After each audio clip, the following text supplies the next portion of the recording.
Hello, and welcome to Compose Carolina, a virtual summer music series presented by the UNC Department of Music and Carolina Performing Arts. I am Alan Anderson. I am a professor, a composer by inclination, and head of the composition area in the UNC Department of Music. Composition plays an important, though often unrecognized, role in all musicians' lives. It is closely related to improvisation, or the art of speaking through one's medium, of creating and ordering utterance, not so much out of thin air, but from an alertness to the possibilities for notes and rhythms, instruments, performers, and circumstance. Composition implies decisions and determinations. It is one of many ways that musicians learn to hear themselves and to understand the shapes of their musical experience. At UNC, we offer a number of classes related to music composition. In addition to a course called simply Composition, which considers music in its notated and largely instrumental forms without particular regard for genre or style, and which aims to help the student realize its individual compositional tendencies, we also offer jazz composition and arranging, songcraft, beat making, courses in music technologies, and improvisation, both as a dedicated study and as a mode of practice within an instrumental studio.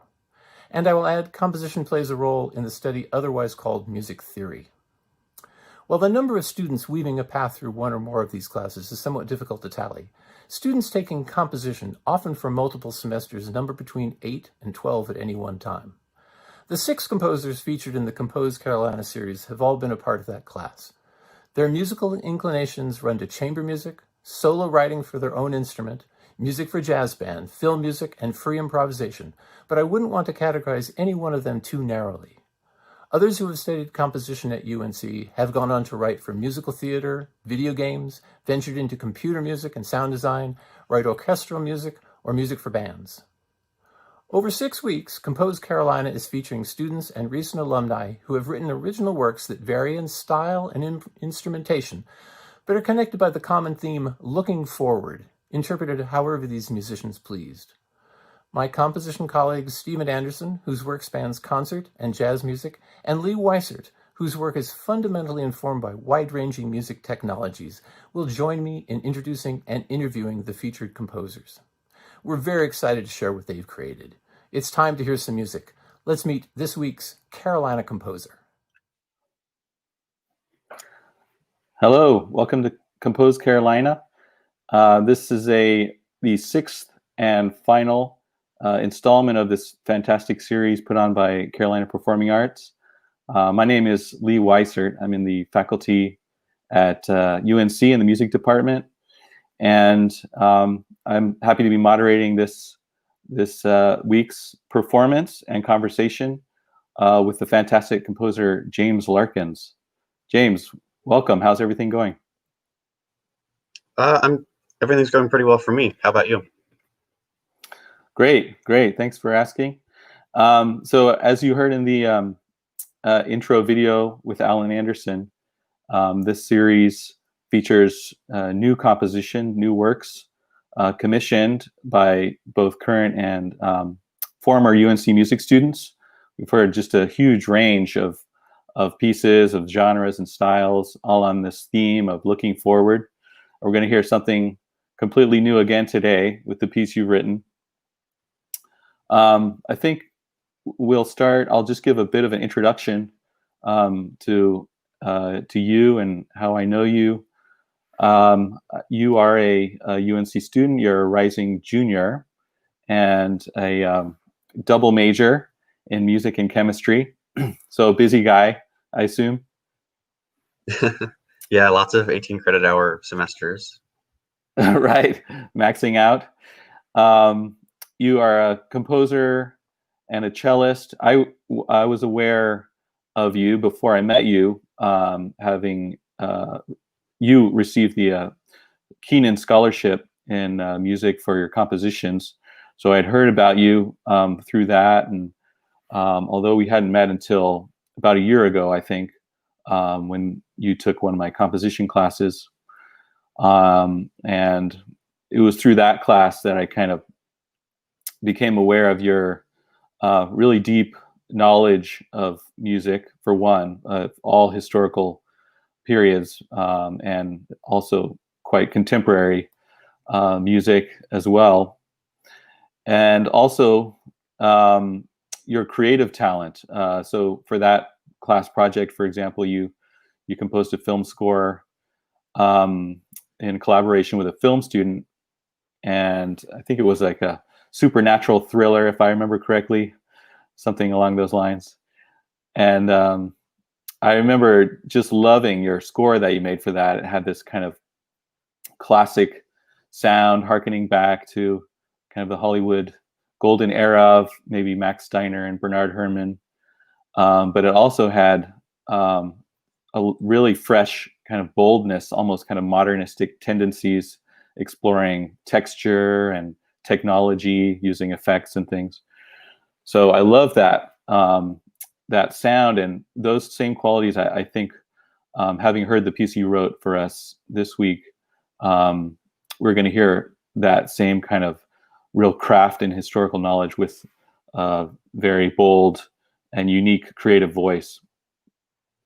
I think, what we can do, what the usual kind of format for these performances is just a brief conversation to get to know you and introduce us to the piece, which we're going to hear in a bit.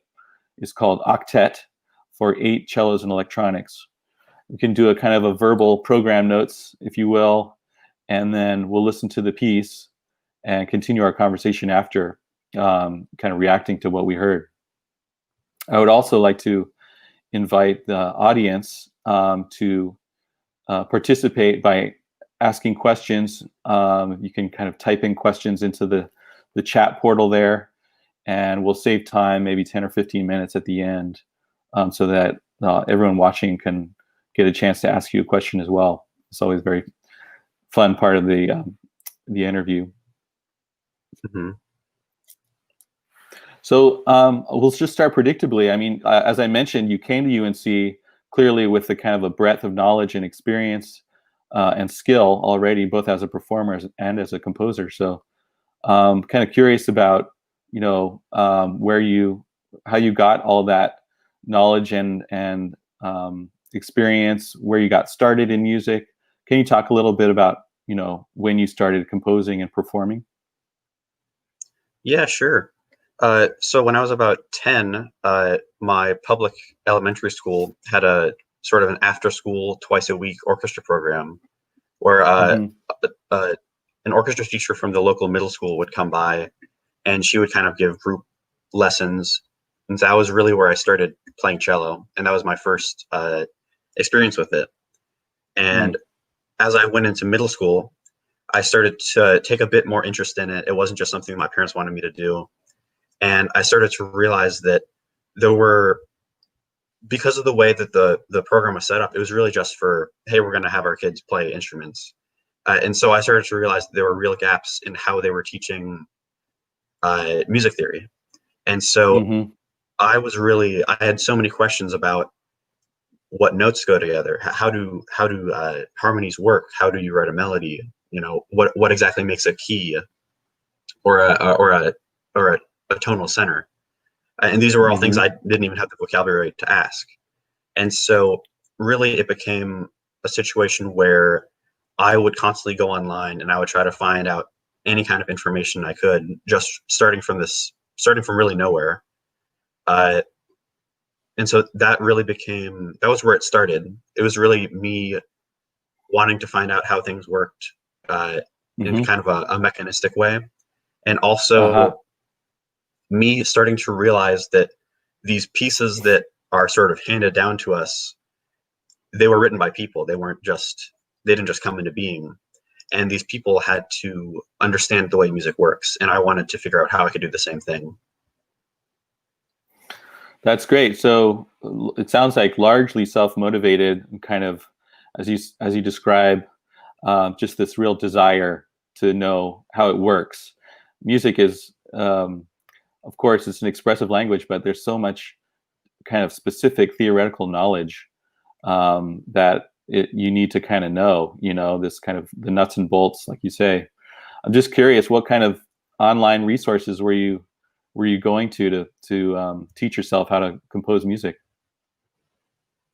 At first, it was really a lot of Wikipedia, which it has its ups and downs. I've found that when I finally came to UNC, there were a couple of gaps in my knowledge that were the result of that. Those quickly got smoothed out, though, which is the good thing about coming to a university and being specifically taught about composition and music theory. So at first, it was a lot of Wikipedia, and it was a lot of looking at scores, and especially you can find thousands of videos on YouTube of a recording of a piece while it follows along with the score.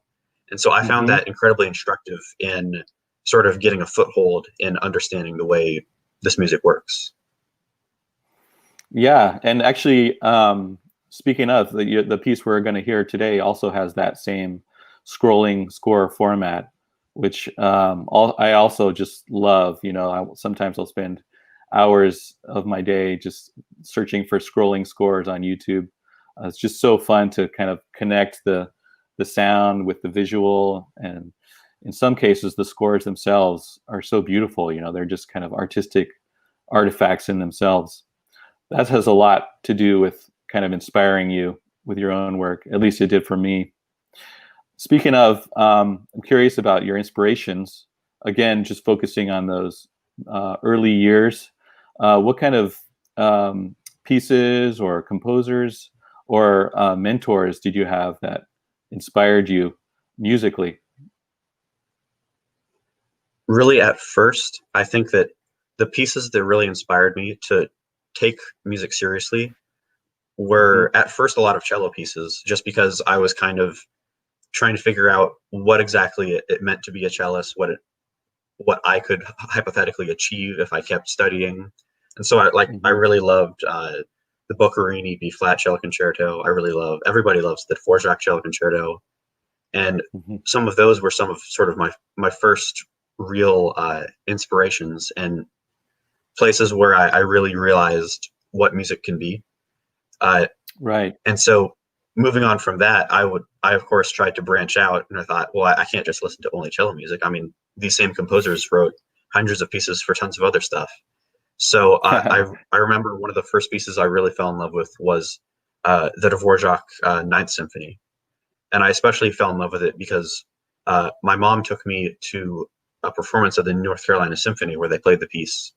And I was totally enthralled by it. And that was one of the things that really made me realize that it was something I wanted to look into further. Okay, Dvorak. And then how has your listening kind of evolved? Because, I mean, I know it already, but your compositional style does not really sound like Dvorak, at least not now, this current date. So, looking back from those first experiences and inspirations to where you are now, and segueing into the piece we're going to hear, how has, I suppose, both of your listening but also your compositional style, for lack of a better word, kind of evolved over those several years? As I became more seriously invested in classical music, I started to realize that, well, really, it was a matter of realizing that you can't just listen to the same music over and over again. I mean, you can, but it's better for you, and I think, to try to continuously branch out, because then you're always going to find new experiences that often you can apply to your own musical knowledge or your life. And so one of the places that I really started to look into after I was, fully satisfied with, I've listened to a ton of, late romantic or Baroque or classical stuff, I started to look into the music of Igor Stravinsky, and especially because when I first encountered the Rite of Spring, I hated it, and I was kind of like, this doesn't sound good, this is terrible. But then I revisited a couple of years later, and I realized just how much value there was in it. And so I think I spent like a summer just listening to the Rite of Spring pretty much over and over again. And that was sort of the beginning of my exploration of what some people might consider modern classical music. Although you could have some qualms about the term modern when referring to music that's over 100 years old. Sure. Yeah, definitely. Yeah, I mean, the Rite of Spring, wow. I mean, thinking about how many countless composers were spawned after kind of hearing that piece. I know what you mean. It's at first listen, it's just this shocking kind of wall of sound. It's really hard to kind of wrap your head around. But I think for me, if we all have those handful of pieces, that's definitely in the top three. When you first hear it, just thinking, you can do this, that kind of like the possibilities, that kind of like light bulb going off.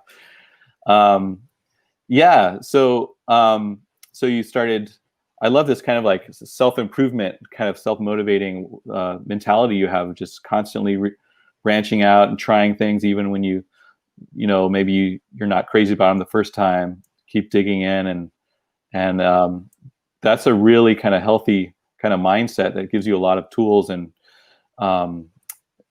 things to draw on as a composer.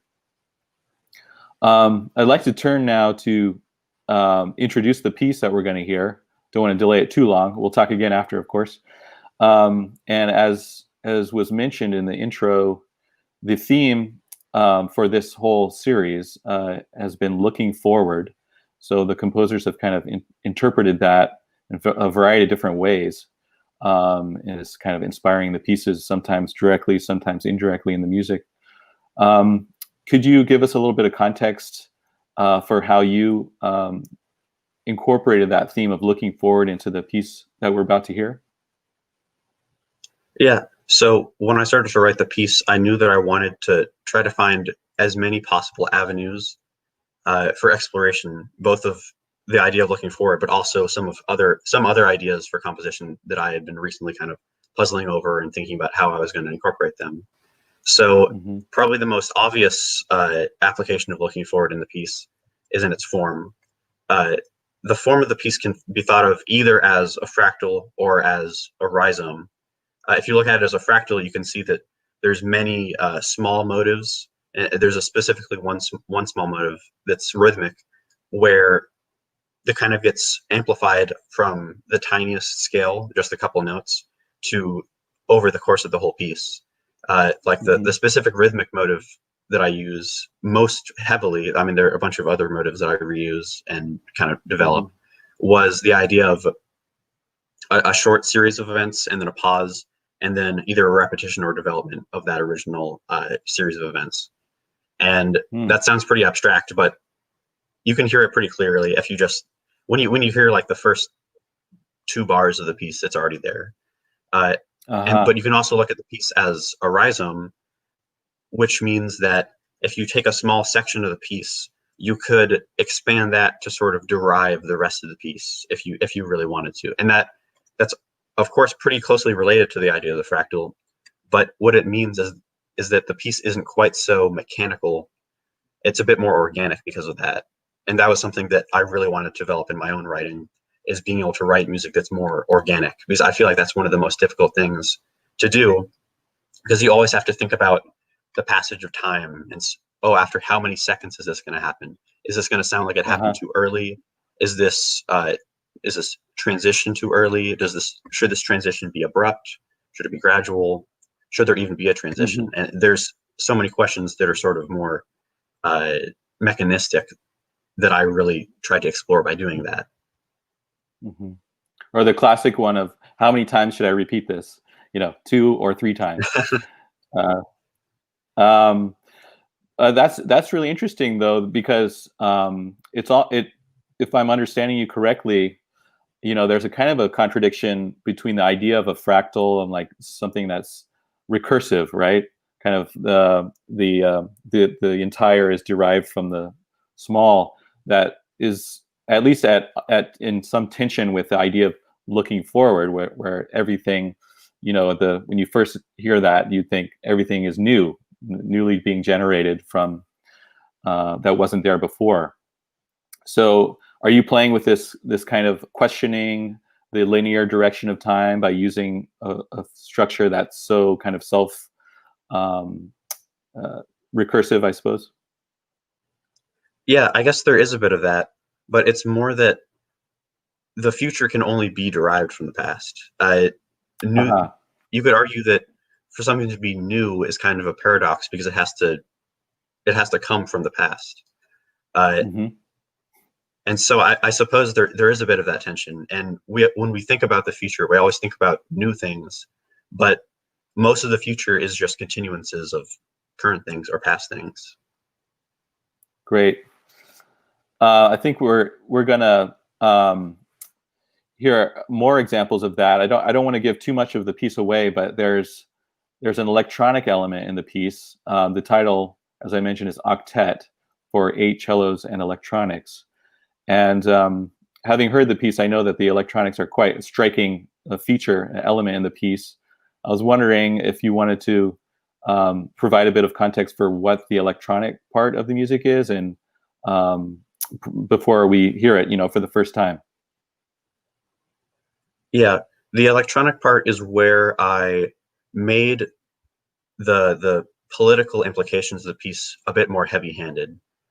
The majority of the electronic track is comprised of sound bites from speeches given by various people, and it especially focuses on the time period of the mid to late 1960s. And the reason for that is that it calls into mind the similarities and differences between our time and that time. And I think it's pretty easy for us to look back and say, there's a lot that's happening now that has been going on, and even some kind of localized events that did happen, like in 1968, for example, where there were massive protests and riots for racial justice, and we're having the same thing today. And I think that the reason for the electronic track was really both to add an avenue of expression to the piece, and also to solidify the idea of recurrences and of continuations, and of the way that the future is shaped by the past, and sort of developing that idea further that the abstract music might not have been able to project so well. Wow, so it's really expanding upon this idea of the fractal structure of the music and how you wrote it into a much larger kind of societal, social kind of context, and specifically, as you said, linking these 2 periods, the one we find ourselves in now and the late 60s. I think that's great kind of context for us to now listen to the piece. Unless there's anything else that you'd like to share with the audience before we play it, I'd like to listen to it. Yeah, that's fine. Okay, great. So this is a 6-minute piece, and we're going to see a scrolling. We're going to hear the music, and we'll see a scrolling score. So if you read notation, you'll be able to kind of follow along with that as well. If not, it's just very beautiful to look at, as I mentioned. And I also want to mention that you are a cellist, and you are performing all 8 cello parts. Is that correct? Yeah, that's right. Great. Okay, so let's listen to Octet for 8 cellos and electronics by James Larkins.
100% de ce qu'est une peinture, je n'ai jamais fait aucun effort.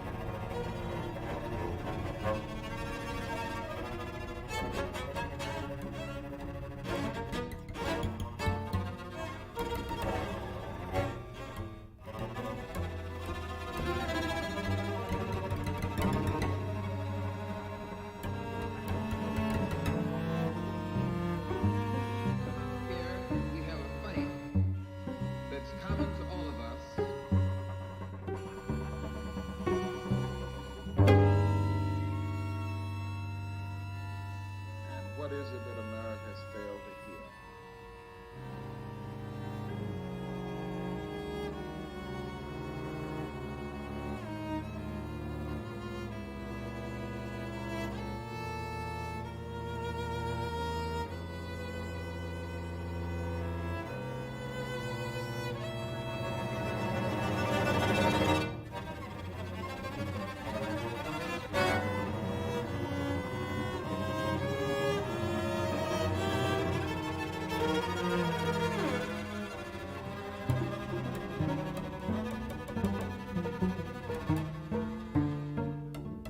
Walk out of here assuming that the measure of our enlightenment, or at least our politeness, has some effect on the world. It may not.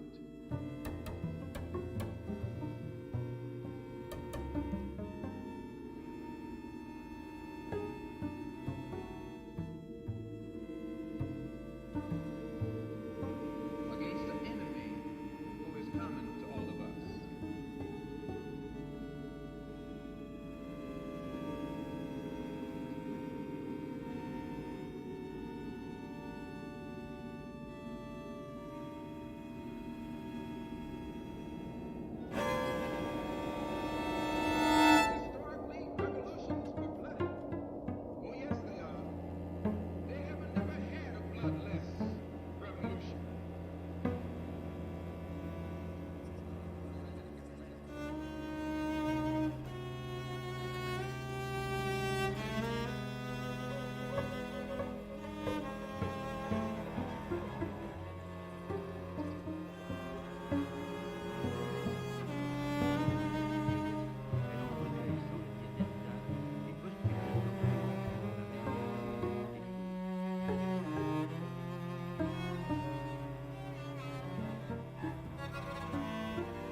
Bravo, James.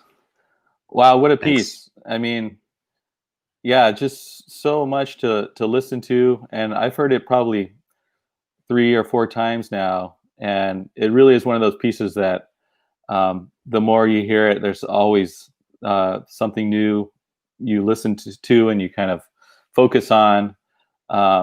It's just really fun to listen to. I love it.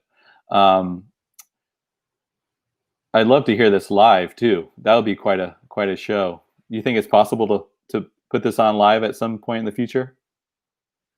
I think it's totally possible. It's just going to be really hard to get together with ensemble, Mm-hmm. just because there's so many polyrhythms going on, and people are going to have to really count and follow the conductor.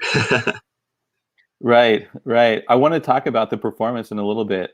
Um, my first reaction, usually to any piece, is kind of to the overall kind of sound world of the piece. You know, the kind of the boundaries of and the types of sounds that are included, either the instrumentation or the style of performance. And you know, I'm kind of a sucker for pieces that have a very kind of narrowly defined sound range, and they kind of explore a certain palette, you know, and which is what this piece is. You know, we've got 8 cellos, 8 of this exact same instrument, which is a pretty unusual choice for an instrumentation. And I think just starting with that, you know, what inspired you to write a piece for 8 cellos? So I think the biggest reason was definitely logistics. When I was contacted at the beginning of the summer for this opportunity, I was kind of like scared because I wasn't sure exactly how I could arrange if I wanted to get other people to record for me. You know, I don't know that everybody has good quality microphones or good quality, like a quiet space to record in, or even just the willingness to work on music that could be hard or might not be. And so really, that was the biggest reason that led me to think, well, I should probably just figure out a way to do an ensemble that I can perform all myself, so I don't have to bother other people with music that is going to be hard. But also, the reason I specifically chose 8 cellos was, one, if I had more instruments, I could make each part a little bit less virtuosic and it still have a very effective overall sort of result. And also because I had heard a few pieces for 8 cellos in the past that I thought were really good. One in particular, I had listened to Penderecki arranged part of his Polish Requiem, I think it was the Agnus Dei, for 8 cellos, and it was performed at the cellist Rostropovich's funeral. And I thought it was really effective, and it was sort of in my mind because Penderecki passed away in March. Wow. Yeah, and I mean, it's funny how kind of logistical and pragmatic kind of decisions can lead to really novel and exciting kind of compositional places sometimes.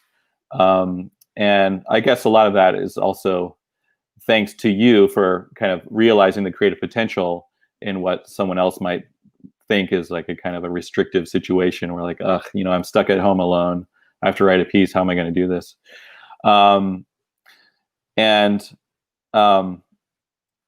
You mentioned the kind of the ensemble performance aspect of it.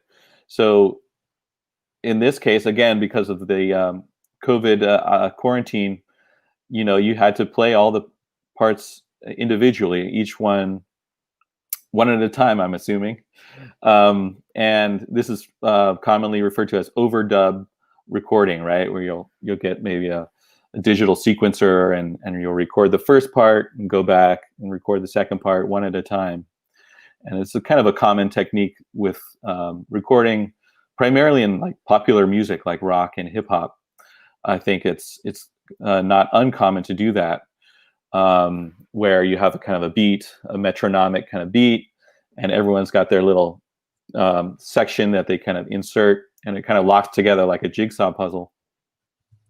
But with a piece like this, I can imagine it's a different kind of situation, because listening to the piece, everything is so fluid, you know, in terms of the ensemble. There's these climaxes and then these moments of reprieve, these little melodies emerging and kind of overtaking each other. It's very kind of ensemble driven and kind of reacting to what's happening. So could you talk a little bit about trying to pull that off, you know, trying to make it seem like the illusion of a cello ensemble just when you were playing it one part at a time? Yeah, it was really, I think that the hardest part was writing it knowing that all these sort of situations were going to be occurring. And so trying to write music where the parts are independent, but at the same time they're informed by each other and they're reacting to each other. And I think that was definitely the part where I was glad later that that early work put into the parts was put off or paid off. And then while recording, it was really difficult simply because the piece is not especially metronomic. I even put in the tempo marking that it should be moderate, kind of rubato, just so that there's an organicism in it. And so while I was recording, I had to use a metronome, but then know when to not follow it.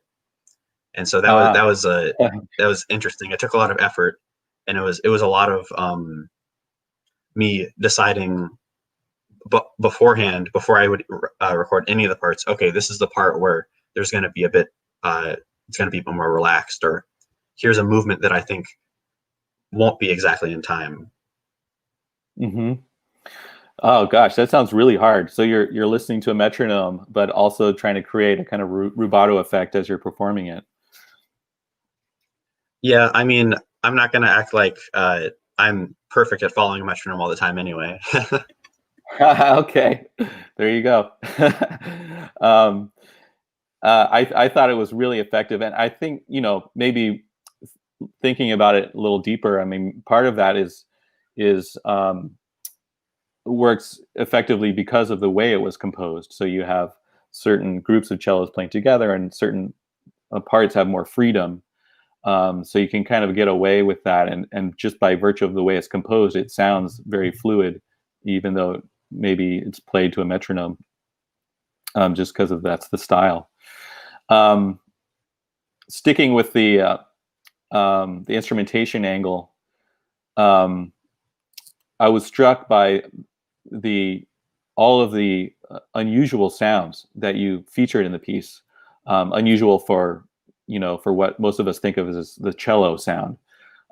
There was like scratchy sounds, some really high, very high frequency kind of straight tone sounds, some banging, some snapping, some, and then of course the traditional kind of rich, warm arco sound that we know, that we associate with the cello. Talk a little bit about what all those sounds are and how you made them, and also why you decided to foreground them so much in the piece. Yeah, when you have an ensemble that's all the same instrument, it's very common for certain problems to sort of arise, like especially with cello ensembles. I play in the UNC cello choir that's sort of run through our cello studio, and I've noticed that a lot of times when we play a piece that's the whole cello choir playing together, if all the cellos are playing in a similar register and similar kind of tone color, it has a real tendency to sometimes become muddy. And that was something that I wanted to specifically write so that would not happen. So part of the reason why I foregrounded a lot of these effects was that the more instruments you have playing the exact same way, the more monotonous it can sound. And so that was just something I wanted to avoid. And I used the specific timbres to accentuate certain moments. Like I could have a cello play normally a fast, abrupt note, or I could have a snap pits, which is always going to be far more abrupt than anything you could play just by using bow. And so it's sort of using it as several different instruments within the cello. Yeah.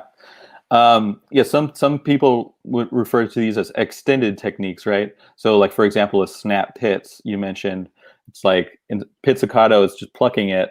And the snap pits, you pull the string so far away from the fingerboard that when you release it, it snaps, and it creates this kind of almost percussive like sound, but still has the pitch involved in it. I mean, and then there's the sound that I was most kind of attracted to in the piece are these, it's like I guess it's a glissando with harmonics, this kind of very ethereal, almost science fiction-y electronic sound. As you sweep up the harmonics, you hear like the overtones of the cello. You could really be fooled into, if you didn't see the score, to thinking it was a full kind of string ensemble. It just has the full richness of like a string orchestra. It's amazing that it's only 8 of the same instrument. I have a couple more questions, and then we'll see if the audience has some. but I mean, I think we have to talk about the speech recordings. I mean, that's a major part of the piece, and I love what they do sonically, as just in terms of the contrast. They provide a beautiful kind of contrast with the sound of the cellos and the speech recordings that come in. But obviously, they inform a lot of how we interpret the piece. So I jotted down a few that I heard. They kind of come in, and some of them are a little bit harder to understand than others. Some of them have, it sounds like, delay effect on them. So I couldn't catch everything that I heard, but I just wrote down a few. I heard America Today, and then something I couldn't understand, a unique situation. I heard, since this is the year of the ballot. I heard some speech in French and German, which I didn't understand. We have a fight that's common to all of us. What is it that America has failed to hear? It's morning again in America. And then the one that struck out at me that was kind of clearer than the rest, because the cellos kind of were being very quiet. We can walk out of here assuming that the measure of our enlightenment, or at least our politeness, has some effect on the world. It may not. So you mentioned it a little bit before we heard the piece, but can you talk a little bit about, where you got these recordings specifically, what they are, and also what you feel they bring to the piece? Yeah, so they're all recordings that I had found previously, and I had felt really resonated with me.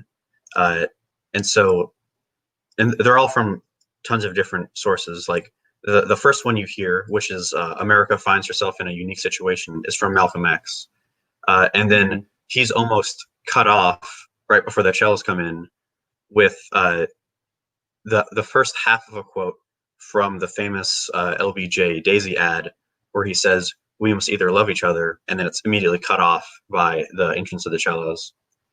And then at the very end of the piece, the quote is finished where he says, "Or we will die." And part of the reason, all of the quotes have their own reasons for being placed where they are or cut apart the way they are. Specifically, the one with LBJ is cut apart because he's talking about how, the need for loving each other.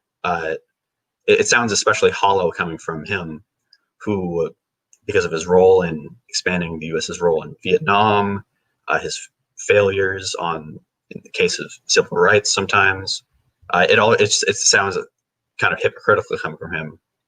And so each of the quotes has its own specific, or I had my own specific motive for putting it where it is.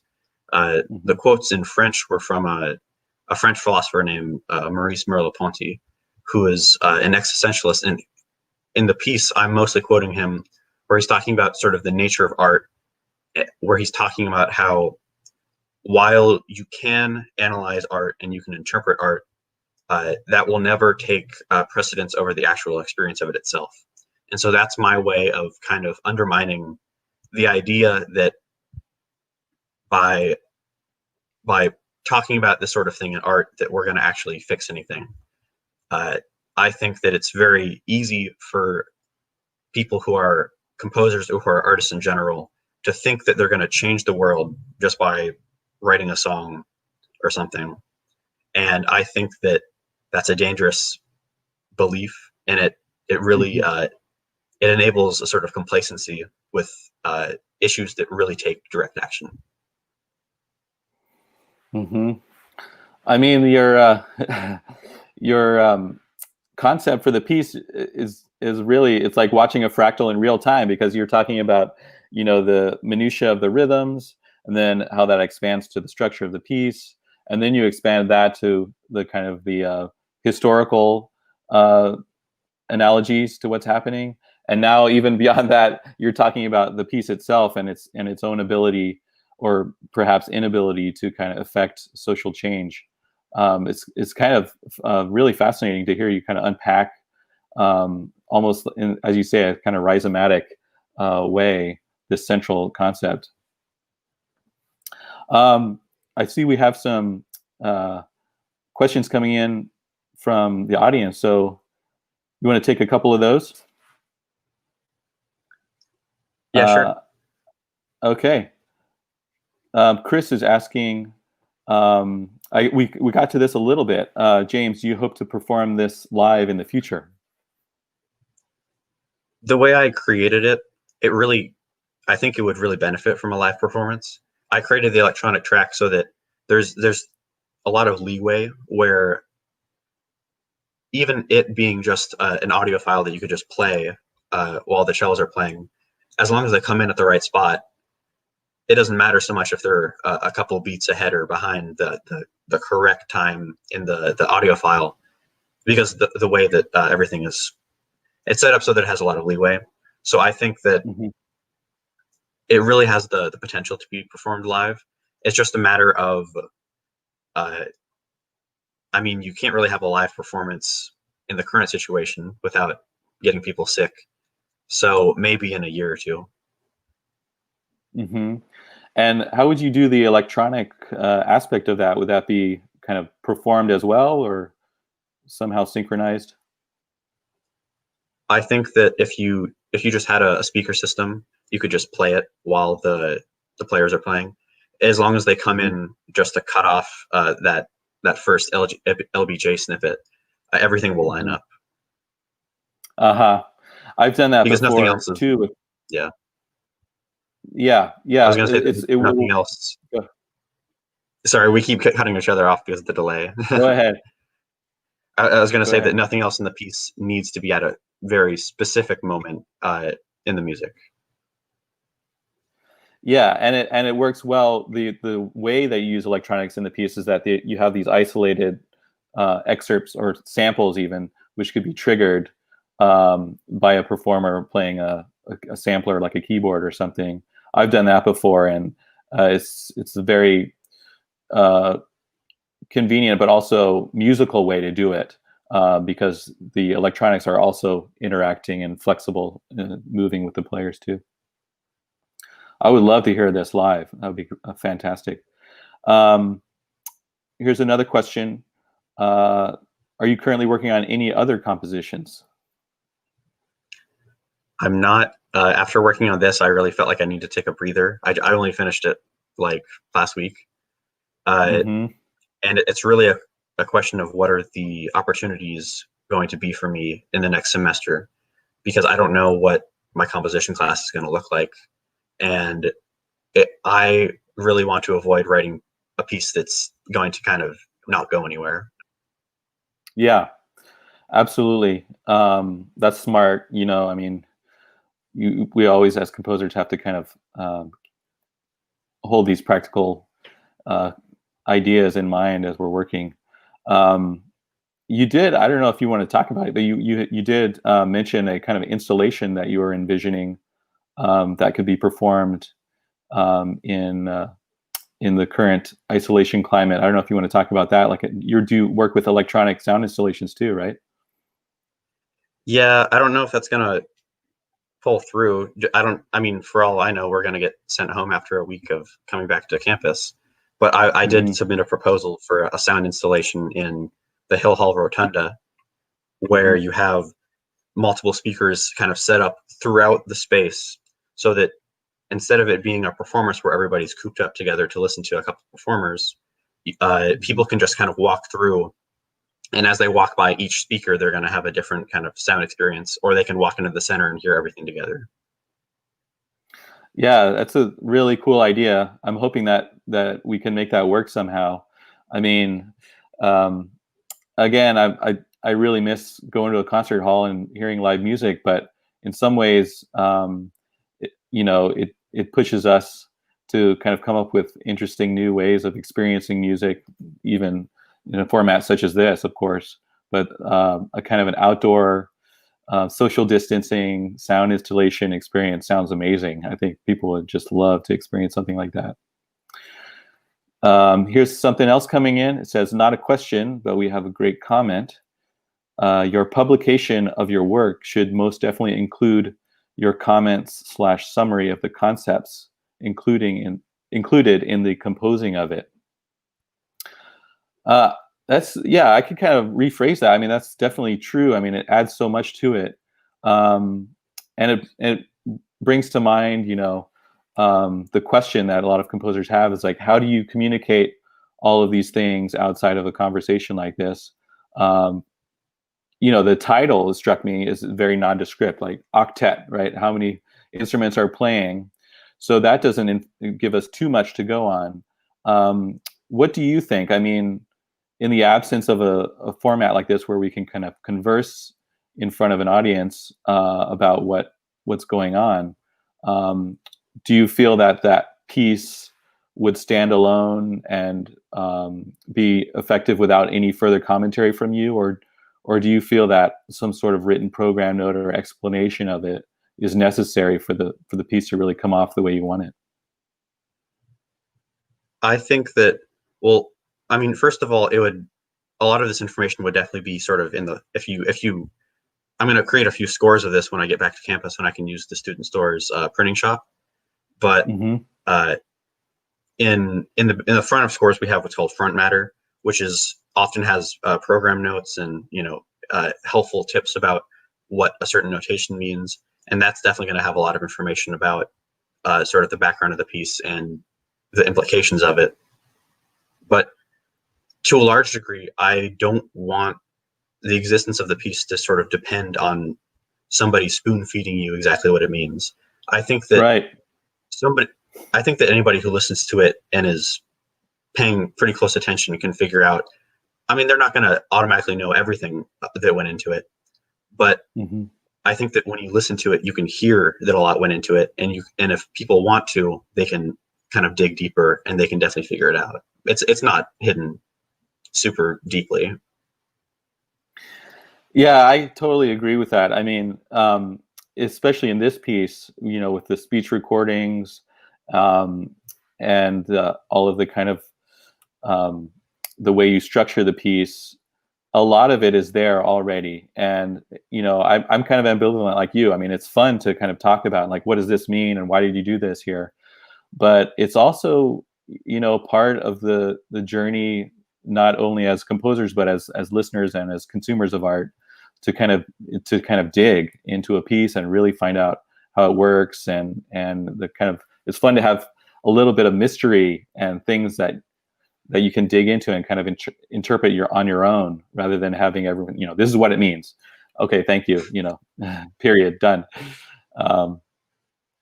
So that's cool. We got a question from a colleague of mine, Steve Anderson. James, where do you see yourself in 10 years from now? What's your dream composing gig? Well, that's a little bit of a scary question. I think that 10 years from now, he's a scary guy. I guess I would hopefully be finishing up my PhD in music composition, hopefully. And then I guess my dream composition gig would be to be maybe the composer in residence for a large, maybe hopefully even a symphony or something, or a professor at a nice university where I have some stability and I can, hopefully raise a family.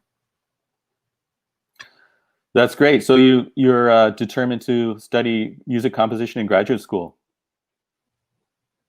Mm-hmm. That's awesome to hear. That makes me very happy, because I mean, it'd be a shame to waste so much creative talent. Like I said, you just, all of your concepts and your craft of composition are just working together and kind of creating these very, not only beautiful but really thought-provoking compositions. I mean, I'm looking forward to the next couple years, maybe if not the next semester, a few semesters after that, of working with you in classes and hearing your music in the concert hall. Definitely. I think we're all kind of looking forward to going back to the hall and hearing music live, talking about it face to face. I think we're about out of time, and I just wanted to thank you again, James, for writing the piece most of all, but also discussing the piece with us and all of your ideas. It was just a lot of fun, and like I said, very thought provoking. Well, thanks so much for having me. I mean, it was a real honor to be contacted for this opportunity in the first place, and I really appreciated the opportunity to have something to do with my summer too. Absolutely, yeah, yeah. Take a break from social media and who knows what else that we're all occupying our time with, right? Also, huge thanks to Carolina Performing Arts for putting on this fantastic 6-part series. Like you said, it's just been great diversion, a way to stay connected with other musicians, a way to stay inspired by hearing what people are doing in this challenging time. I'm really looking forward, as I said, to going back to the concert hall and seeing everyone again. But having something like this has been a great way to tide us over until then. So thanks again, James. Thanks, CPA. And thanks for everyone for watching. See you soon.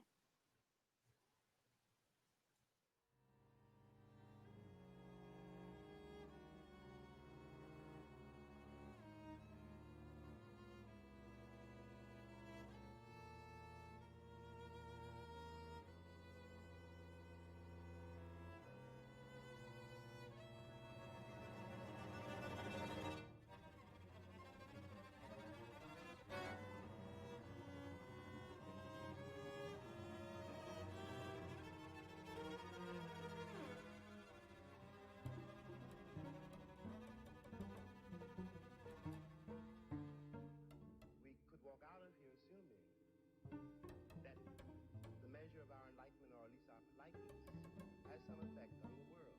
It may not.